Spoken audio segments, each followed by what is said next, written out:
దేవుని నామానికి స్తోత్రం కలుగును గాక. కూడి వచ్చినటువంటి అందరికీ క్రీస్తు ప్రభు పేట అందరికి వందనాలు తెలియజేస్తున్నాం. ఈ రాత్రికాల సమయంలో ఈ కృతజ్ఞత కోడికలో దేవుని నామాన్ని మహిమపరుచుకున్నాం. మంచిది. దేవుని వాక్యాన్ని కూడా మనం ధ్యానం చేసుకుందాం. రోమ పత్రికలో నుండి మన దేవుని వాక్యాన్ని మనం చూద్దాం. 10వ అధ్యాయము 17వ వచనంలో ఉన్నటువంటి మాటని మనము చదువుకొని దేవుని వాక్యాన్ని మనం ధ్యానం చేసుకుందాం. కాగా వినుట వలన విశ్వాసము కలుగును, వినుట క్రీస్తును గూర్చిన మాట వలన కలుగును. ప్రార్థన చేసుకుందాం. చిన్న ప్రార్థన, మాకి సహాయ నిమిత్తం ప్రార్థన చేద్దాం. పరిశుద్ధుడా, ప్రేమ స్వరూపి, కృపగల దేవానికి స్తోత్రము నాయన. ఈ రాత్రికాల సమయంలో మా తండ్రి నీ సన్నిధిలో మా ప్రభా మీరు నడిపించినది నీ స్తోత్రములు. మా తండ్రి పరవల గిద్దోను, మా ప్రభా నవ్య, మా తండ్రి వారిని ప్రేమించి ఇచ్చినటువంటి ఆశయను మా ప్రభా మీరు జ్ఞాపం చేసుకొని వారికి మీరు చేసిన మేలు నిమిత్తం మా ప్రభా మా తండ్రి కృతజ్ఞతాస్తుతులు చెల్లించే నిమిత్తం మా ప్రభు కోరిక ఏర్పాటు చేసుకునేందుగా మా తండ్రి జ్ఞాపం చేసుకున్నాయన. మా తండ్రి చదవబడిన వాక్యం ద్వారా మా తండ్రి మీరు మాట్లాడి నీ నామానికి మహిమ తెచ్చుకున్న మన యేసునామములో అడుగుచున్న మా తండ్రి, ఆమేన్. క్రీస్తునందు ప్రియ సహోదరి సహోదరులారా,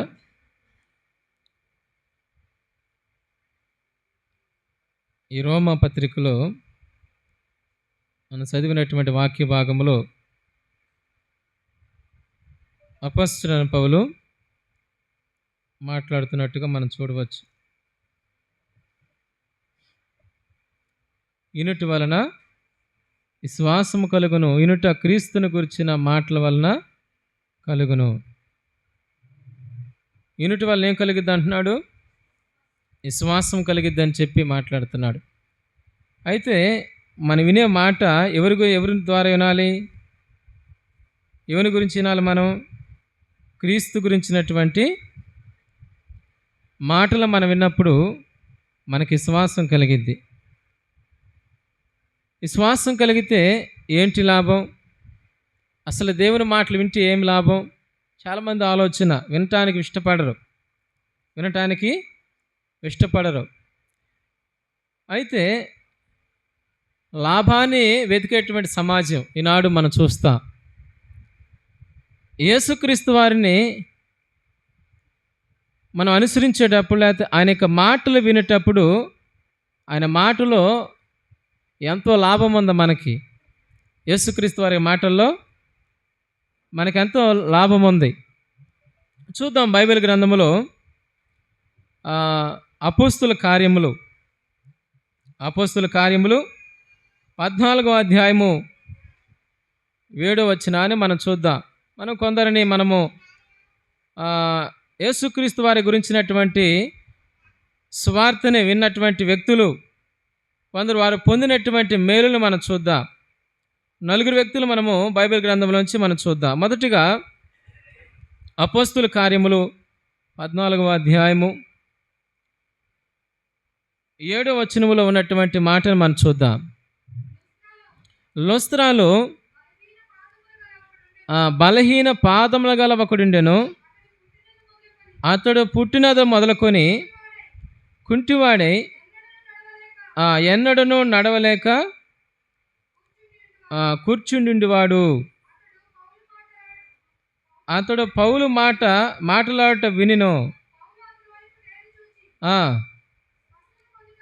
స్వస్థత పొందుటకు అతనికి విశ్వాసం ఉండినని గ్రహించి నీ పాదములు మోపి సరిగా నిలవమని బిగ్గరగా చెప్పినప్పుడు అతడు గంతులు వేసి నడవసాగెను. దేవుని నామమునకు స్తోత్రం కలుగును గాక. ఈ లుస్త్రాలో ఈ బలహీన పాదములు కలిగినటువంటి వ్యక్తి ఎవరైతే ఉన్నారో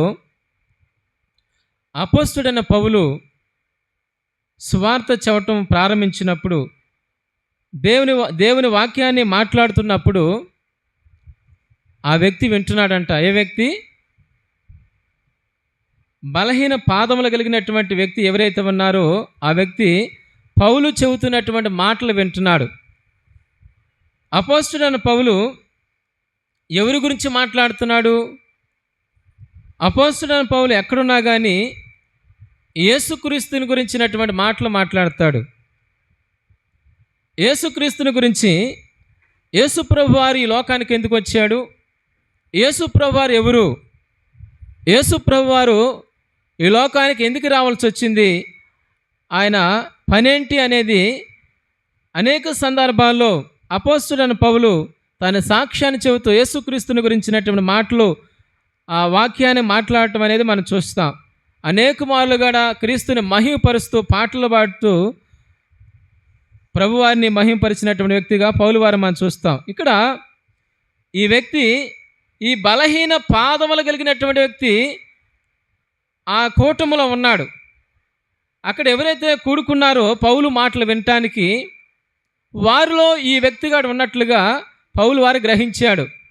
అయితే పౌలు ఎందుకు నిలవమని ఎప్పుడు మాట్లాడుతున్నాడంటే, ఆ బలహీన పాదములు కలిగినటువంటి వ్యక్తి వాక్యాన్ని శ్రద్ధగా వినటం చూశాడు. మనం చదివాం కదా ఇక్కడ 9వ వచనంలో, అతడంటే ఎవరండి? బలహీన పాదములు కలిగినటువంటి వ్యక్తి. అతడు పౌలు మాట్లాడటం వినెను. ఎవరు మాట్లాడుతుంటే అంటున్నాడు? పౌలు మాట్లాడుతూ ఉంటే వింటున్నాడు.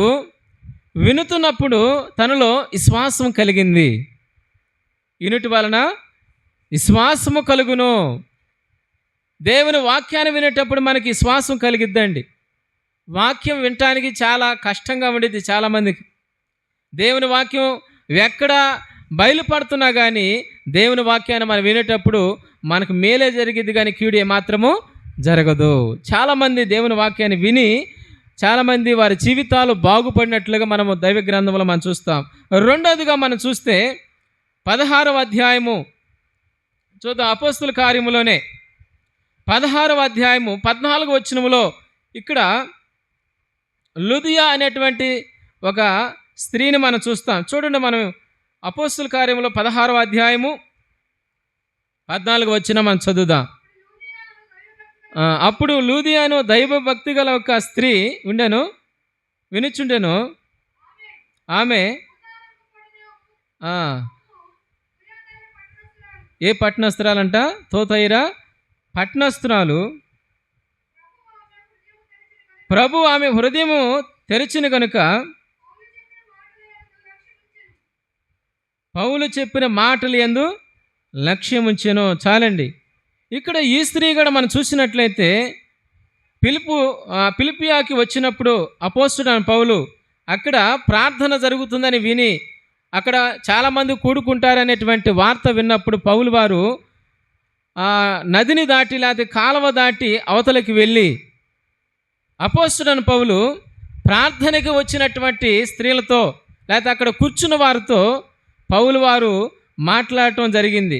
దేవుని వాక్యాన్ని వింటున్నటువంటి ఈ లూదియా అనేటువంటి స్త్రీ దైవభక్తి గల స్త్రీ, ఆమె రక్షణ పొందినట్లుగా మనం చూస్తాం. అయ్యా లాభం అంటున్నారు, ఏంటి లాభం? కుంటివాడు లేకపోతే బలహీనమైనటువంటి పాదములు కలిగిన వ్యక్తి స్వస్థత పొందాడంటే అది లాభమే. కానీ ఇక్కడ లుదియా విషయంలో మనం చూస్తే ఆమె ఏ స్వస్థత పొందలేదు కానీ ఆమె రక్షణ పొందింది. దేవునామానికి స్తోత్రం కలుగును గాక. ఏం పొందింది? రక్షణ పొందింది. పౌలు చెబుతున్నటువంటి మాటలు వింటూ ఆమె రక్షణ పొందినట్లుగా మనం చూస్తున్నాం. ఇక్కడ ఆమె కాదు, 15వ వచనంలో ఆమెయు ఆమె ఇంటి వారును బాప్తిసం తీసుకున్నట్లుగా మనం చూస్తున్నాం. ఏం తీసుకున్నారు? బాప్తిసము పొందారు. బాప్తిసం పొంది దైవభక్తి కలిగి ఆ యొక్క కుటుంబం వారు జీవిస్తున్నట్లుగా మనం చూస్తున్నాం. దేవుని వాక్యాన్ని విన్నప్పుడు ఆమె పొందినటువంటి లాభం లేకపోతే ఆమె కలిగిన మేలు ఏంటంటే రక్షణ పొందింది. రక్షణ అనేది ఎన్ని కోట్ల రూపాయలు పోసినా కానీ వచ్చేది కాదు. దేవుడు మనిషికి ఆయన ఇస్తున్నటువంటి కృప, రక్షణ పొందటం ఏంటండి? ఎవరు చూపితే వస్తుంది అదే ఆ రక్షణ అంటే దేవుడు మన పట్ల ఆయన చూపుతున్నటువంటి కృపను మనం చూడవచ్చు. అయితే ఈ లుది అనేటువంటి స్త్రీ, ఆమె పౌలు చెబుతున్నటువంటి మాటలు విని ఏం చెబుతున్నాడు? ఆయన దేవుని వాక్యం చెబుతున్నాడా, లేకపోతే ముసలమ్మ ముచ్చట్లు చెబుతున్నాడా? చాలామందికి దేవుని వాక్యం ఏంటంటే చేదు, ముసలమ్మ ముచ్చట్లు అంటే చెవు కోసుకుంటారు, గంటలు గంటలు కూర్చుంటారు, అవునా కదా? పోట్లు గడుపుతారు, వాక్యానికి సమయం ఇవ్వరు. వాక్యం ఎలా ఉందంటే చేదుగా ఉంది. లోక సంబంధమైన మాటలేమో ఏ విధంగా ఉన్నాయంటే ఎంతో తీయగా ఉంటాయి, అవునా కదా? అయితే ఈ చేదైనటువంటి వాక్యం ఏది చేదుగా భావిస్తున్నామో ఆ వాక్యాన్ని మనం వినుతున్నప్పుడు మనము స్వస్థత పొందుతాం, మనము రక్షణ పొందుతామని ఈరోజు మనం గమనించాలి. చూద్దాం మరొక మాట కూడా మనం చూసినట్లయితే ఈ అపోస్తుల కార్యములోనే 16వ అధ్యాయములోనే 16వ అధ్యాయము 25వ వచనాన్ని మనం చదువుదాం. అయితే మధ్యరాత్రి వేళ పౌలును సీలయు దేవునికి ప్రార్థించుచు కీర్తనలు పాడుచుండిరి.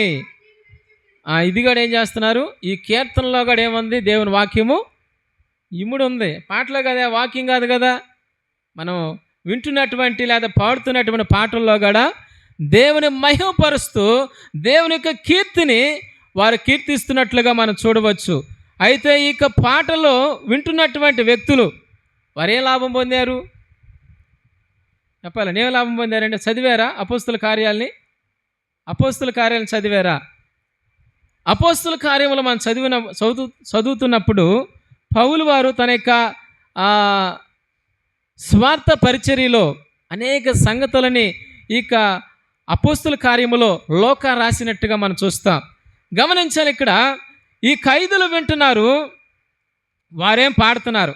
మరి ఆ పాటలు వింటూ ఉంటే లేకపోతే ఆ పాటలు పాడుతున్నప్పుడు ఎవరికి లాభం? దేవుడు ఎవరిని మెచ్చుకుంటాడు? పాడేవారిని మెచ్చుకుంటాడు కదా, అవునా కదా? ఎప్పుడు పాడుతున్నారు వారు?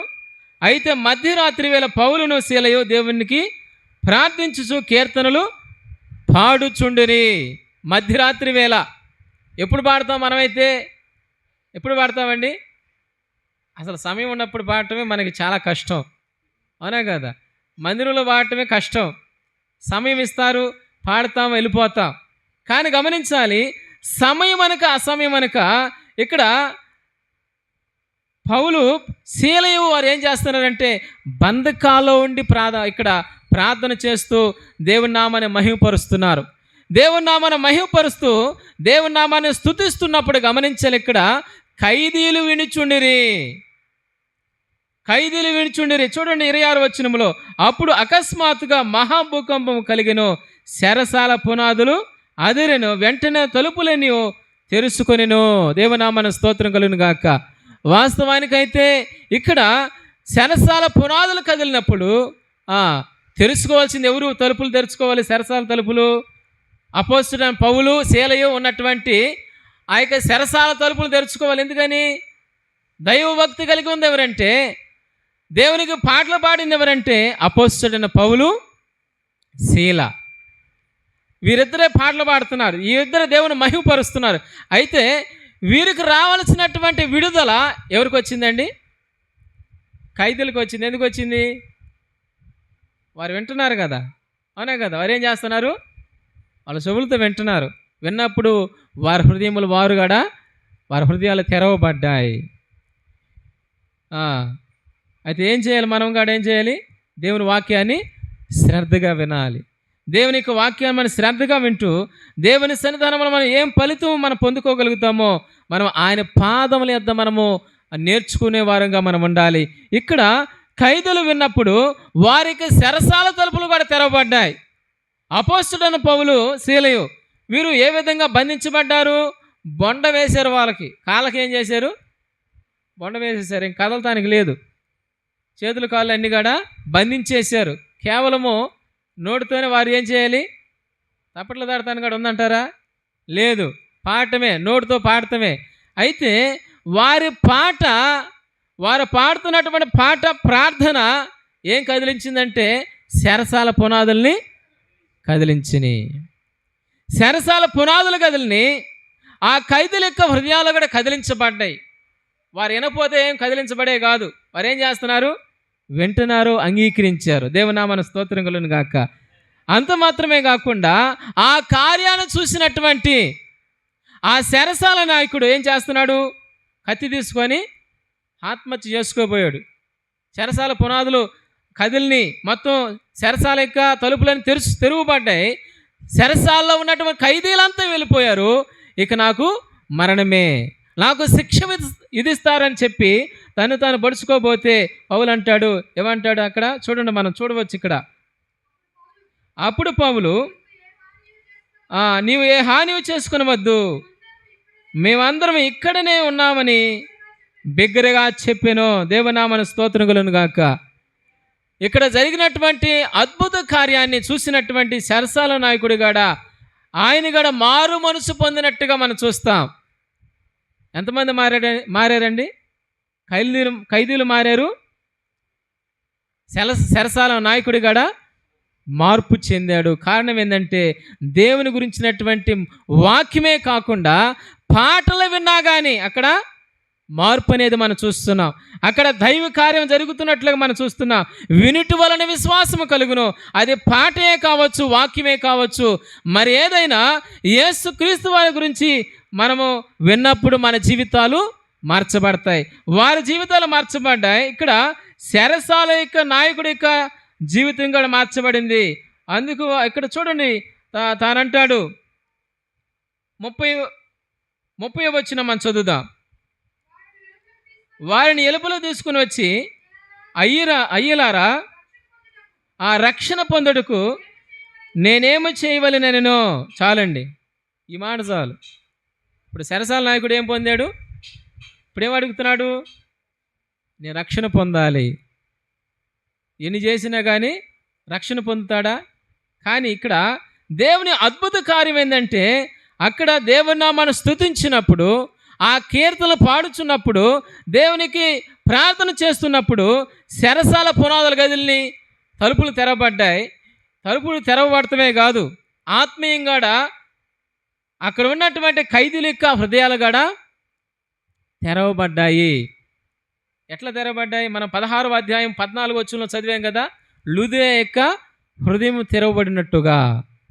ఆమె కూడా ఎందు కదా ఏమైంది? దేవుని వాక్యాన్ని వింటామంది.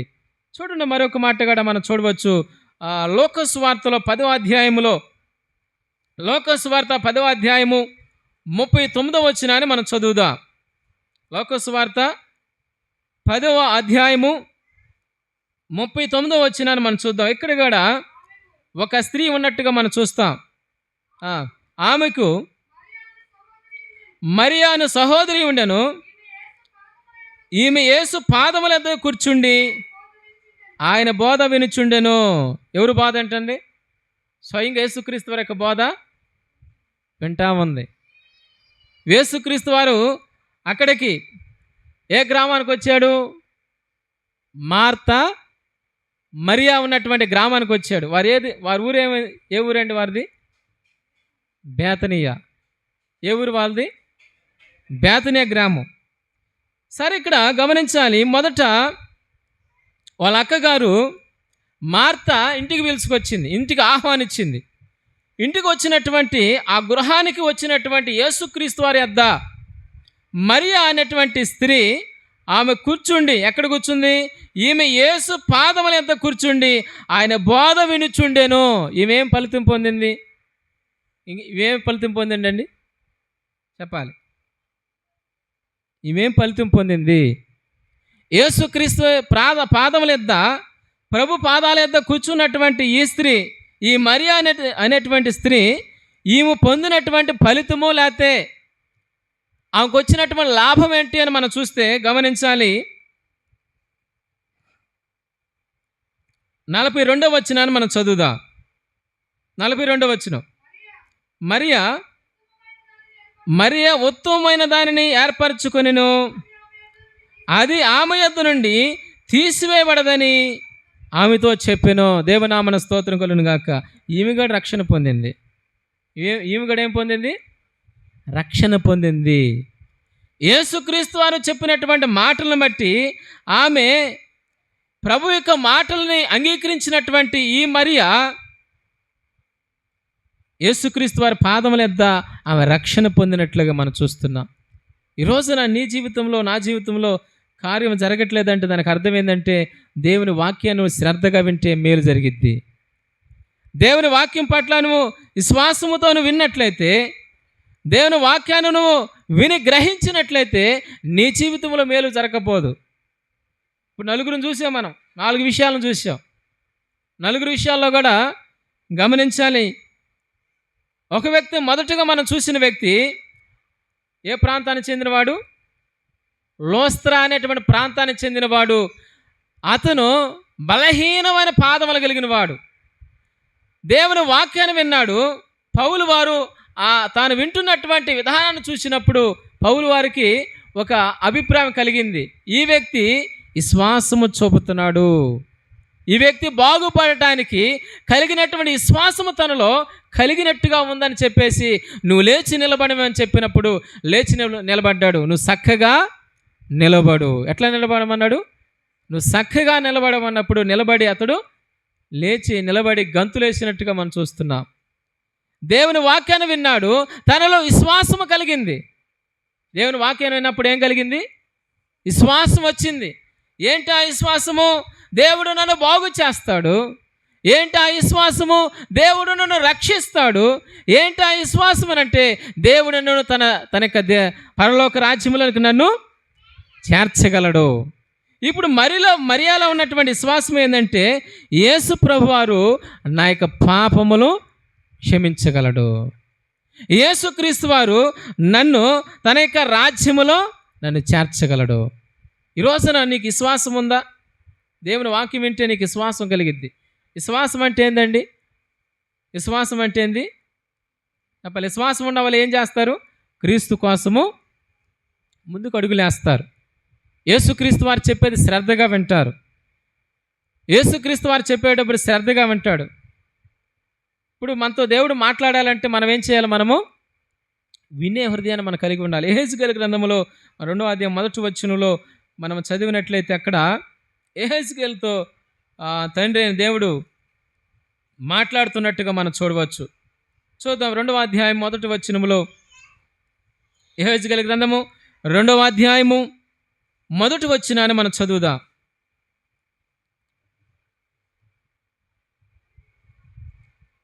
చదవండి.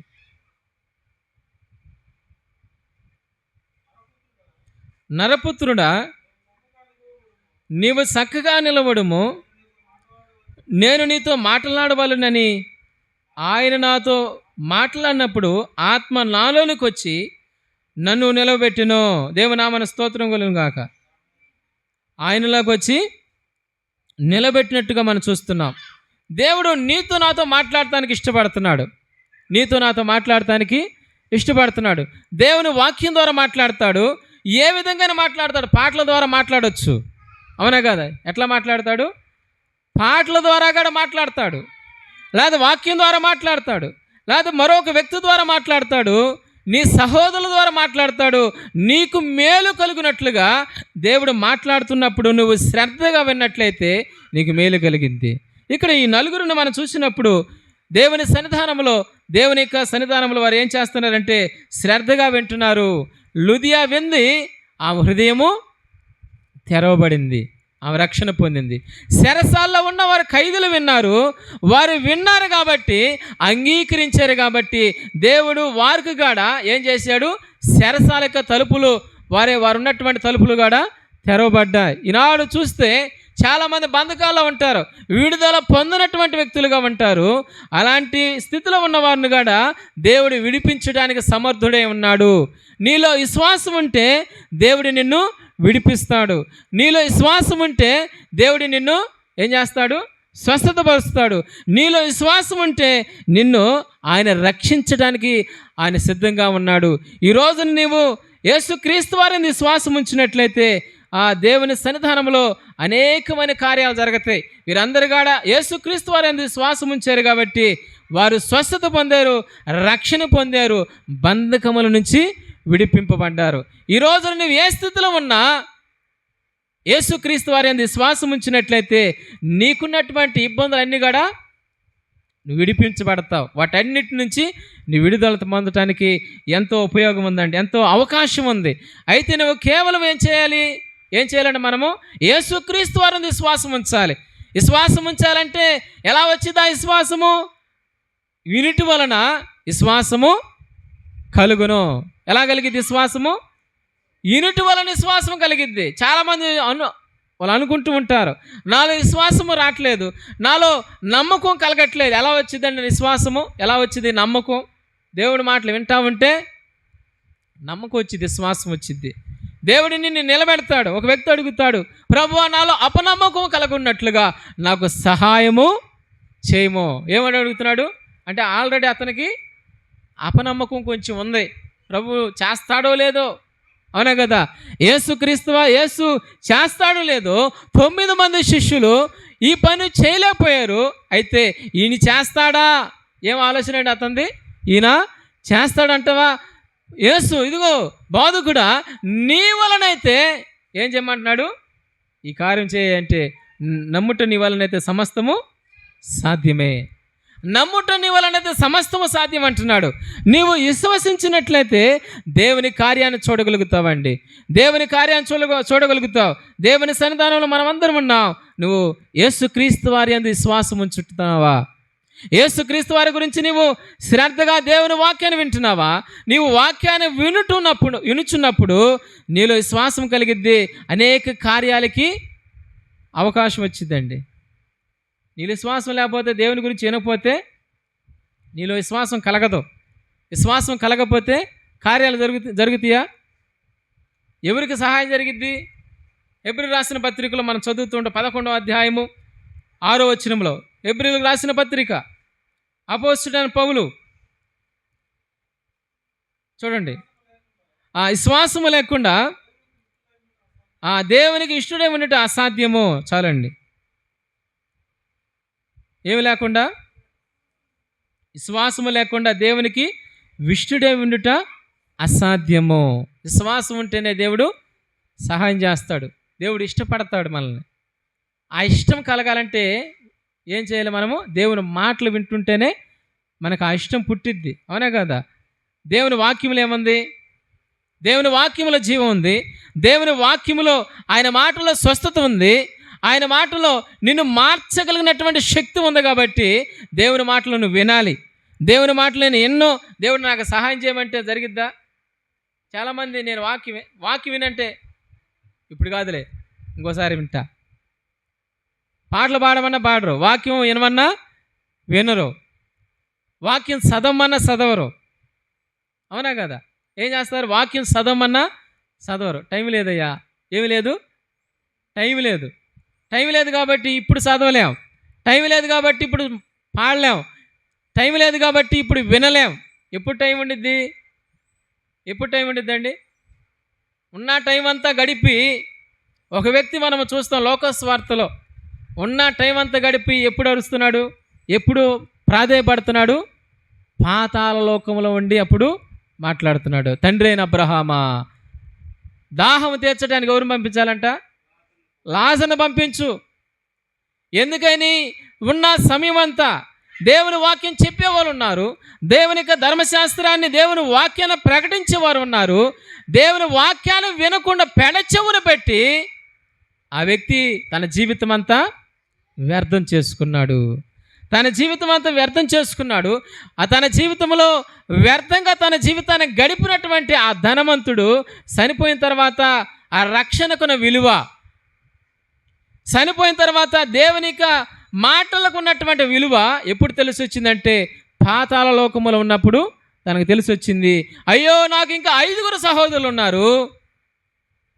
ఇప్పుడు చచ్చిపోయిన మనిషి వెళ్ళి చెప్పాలి సువార్త. బతుకున్నవాడు చెబితే వినలా.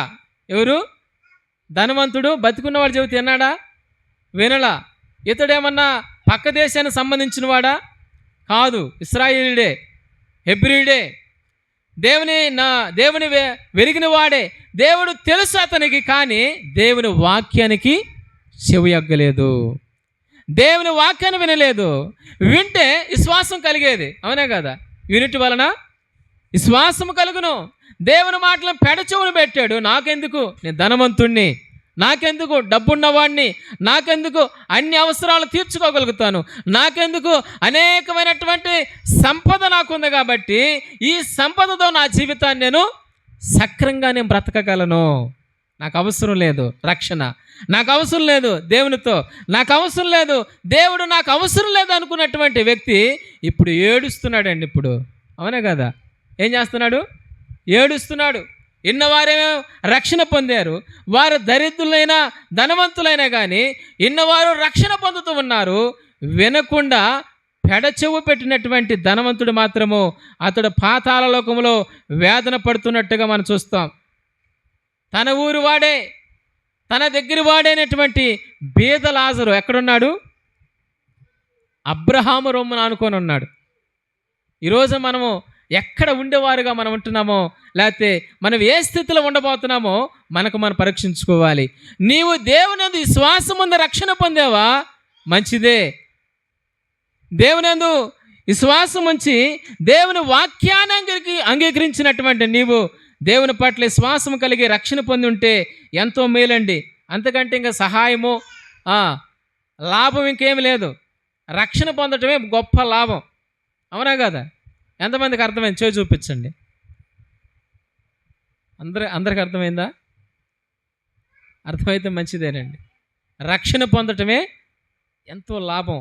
ఈరోజు నా కుటుంబంలో ఇది జరగాలి, లేకపోతే నాకు ఉద్యోగం రావాలి, ఫలానా ఇదిగో ఆస్తి గొడవలు క్లియర్ అవ్వాలి, ఇలాంటి విషయాలు కాదండి. అయ్యే కాదు, అయ్యి దేవుని సన్నిధానం మనం అడగటం మంచిదే, దేవుణ్ణి అడిగి మనము మేలు పొందడం మంచిదే.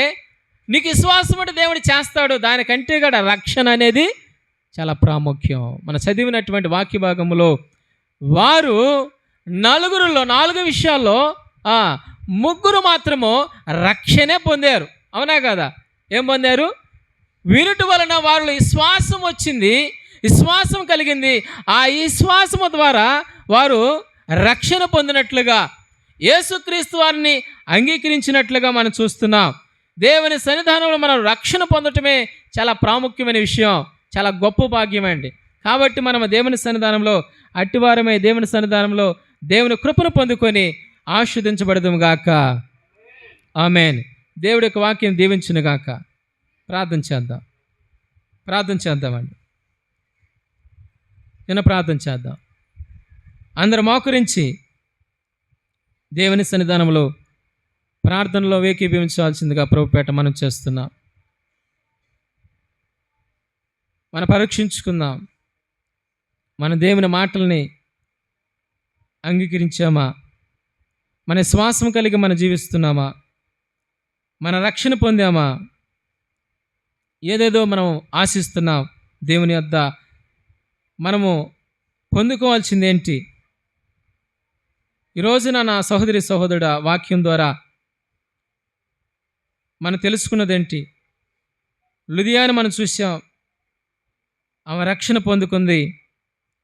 దేవుని సన్నిధానంలో ఆమెకు అవసరమైనది అదే. మరియా దేవుని అంగీకరించింది, ఉత్తమమైనటువంటి వాక్యాన్ని అంగీకరించి రక్షణ వైపు అడుగులేస్తూ ఉంది. చెరసాలలో ఉన్నటువంటి ఖైదీలు ప్రార్థిస్తున్నప్పుడు, పాటలు పాడుతున్నప్పుడు, కీర్తిస్తున్నప్పుడు ఆ పాటలలో, ఆ ప్రార్థనలో ఉన్నటువంటి ఆ దైవత్వాన్ని, ఆ దేవుని యొక్క స్వార్థని, దేవుని ఆరాధించే వైనాన్ని వారు గ్రహించారు. వారు కూడా బంధకాల నుంచి విడుదల పొందినట్లుగా చూస్తున్నాం. చెరసాల నాయకుడు రక్షణ పొందాడు. నా సహోదరి సహోదరుడు, నీవు రక్షణ పొందావా? దేవుని వాక్యాన్ని వింటున్నావా? విశ్వాసముతో దేవుని అంగీకరించి రక్షణ పొందుతున్నావా? మనం పరీక్షించుకుందాం, ప్రార్థన చేద్దాం. పరిశుద్ధుడా, ప్రేమ స్వరూపి, కృపగల దేవానికి స్తోత్రాలు. వినుటి వల్ల విశ్వాసం కలిగినని మా ప్రభువా, మీరు మాట్లాడినందుకు నీ స్తోత్రాలు. విన్నవారు మా తండ్రి, విశ్వసించిన వారు వారు గొప్ప మేలు పొందుకున్నారు, రక్షించబడ్డారు. ఈ లోకములో ఎక్కడ దొరకనిది, ఎక్కడ ఎవరు ఇవ్వలేనిది మా ప్రభువా, మా తండ్రి ఆ రక్షణ భాగ్యాన్ని వారికి అనుగ్రహించారని స్తోత్రాలు. ఈ రోజున మాకును మీరు మా తండ్రి రక్షణ అనుగ్రహించారని స్తోత్రాలు చెల్లిస్తున్నాం.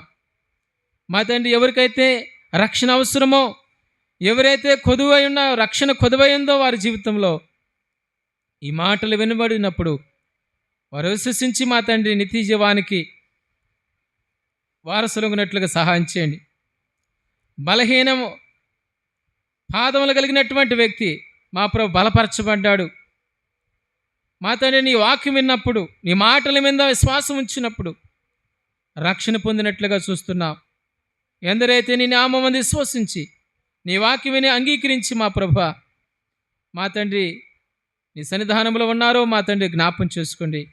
రక్షణలోకి నడిపించిన మా ప్రభుని స్తోత్రాలు. మా ప్రభా నీకు స్తోత్రము నాయనా. నీ సన్నిధానములు మా తండ్రి గిద్దోను, మా ప్రభు పెరవల గిద్దోను నవ్యాన్ని ప్రేమించి మా ప్రభు వారు చేసిన మేలు బట్టిన స్తోత్రాలు.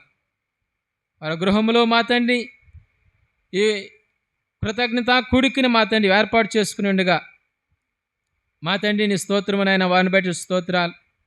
ఆ కుటుంబాన్ని దీవించండి మా ప్రభా, కుమారుని దీవించిన మా ప్రభని స్తోత్ర. శావస్థితిలో మా తండ్రి మా ప్రభా కొనసాగుతుండగా మా తండ్రి నీకు సన్నిధానంలో పరిచర్యలో పాలు పొంపులు పొందుతుండగా మా తండ్రి మీరు అత్యధికంగా మా తండ్రి దీవించుని ఆస్వాదించండి. మా ప్రభా ఇక గృహ కూడికి మా తండ్రి వచ్చినటువంటి ప్రతి ఒక్కరిని కూడా మా తండ్రి జ్ఞాపం చేసుకోండి. మా తండ్రి వాక్యాన్ని విన్నటువంటి వారు మా ప్రభా, విన్నవారు మా తండ్రి రక్షించబడినట్లుగా వారి జీవితాలు మార్చుకోవడానికి సహాయం చేయండి. కుడి వచ్చిన వారిని మా ప్రభా మీరు దీవించి ఆస్వాదించమని సహాయం చేయమని యేసునామములో అడుగుచున్న మా తండ్రి, ఆమేన్.